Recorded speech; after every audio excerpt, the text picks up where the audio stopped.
আমার পছন্দের একটি খাবার আজকে রান্না করব, তো চলুন মূল উপকরণে চলে যাই। আসসালামু আলাইকুম, welcome back to my channel. কেমন আছেন সবাই? আলহামদুলিল্লাহ, আমিও ভালো আছি। তো ক্যাপশন দেখে নিশ্চয়ই বুঝতে পারছেন আজকে কি রান্না করছি। তো প্রথমে আমি একটা ফ্রাই প্যানে পরিমাণ মতো সরিষার তেল দিয়ে দিচ্ছি। তারপর পরিমাণ মতো পেঁয়াজ কাঁচামরিচটাও দিয়ে দিব। আমি অল্প করেই দিয়েছি তেল, যেহেতু আমি তেলটা কম খাই, আর সরিষার তেল একটু কম খাওয়াই ভালো, না হলে একটু গন্ধটা বেশি আসে। তো তারপর আমি হালকা করে ভেজে নিয়েছি কাঁচা গন্ধটা যাওয়া আগ পর্যন্ত। তারপর হলুদের গুঁড়া আর একটু লবণ দিয়ে দিয়েছি। তারপর চিংড়ি মাছ দিয়ে একটু ভেজে নিচ্ছি।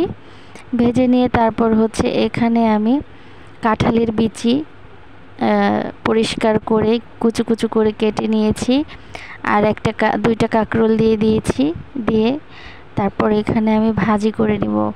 অনেক মজা, অনেক মজা। অবশ্যই আপনারা এভাবে ট্রাই করবেন, অবশ্যই খাবেন, অবশ্যই ভালো লাগবে। আর না ভালো লাগলে অবশ্যই কমেন্টে জানাবেন। আমি কথা দিচ্ছি অনেক ভালো লাগবে আপনাদের কাছে। তো বেশি করে একটু কাঁচা মরিচ দিয়ে দিয়েছি, যাতে একটু ঝাল ঝাল মিষ্টি মিষ্টি লাগে। যেহেতু কাঁঠালের বিচিটা একটু মিষ্টি মিষ্টি, সেই জন্য আমি একটু কাঁচা মরিচটা একটু বেশি দিয়েছি, যাতে একটু ঝাল মিষ্টি দুইটাই লাগে। তো এভাবেই আমি রান্না করে নিব, ভাজি করে নিব। অনেক ভালো লাগে, আপনারা অবশ্যই খেয়ে দেখবেন। এইভাবে চিংড়ি মাছ দিয়ে ভাজি করলে খুবই ভালো লাগে।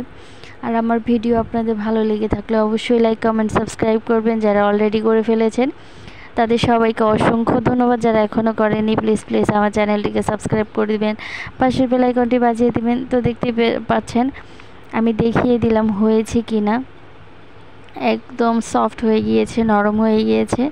আমি কিন্তু কাঁঠালের বিচিটা সিদ্ধ করিনি, সেদ্ধ করতে হবে না, এমনিতেই ভালো লাগবে আর এমনিতেই সেদ্ধ হয়ে যাবে।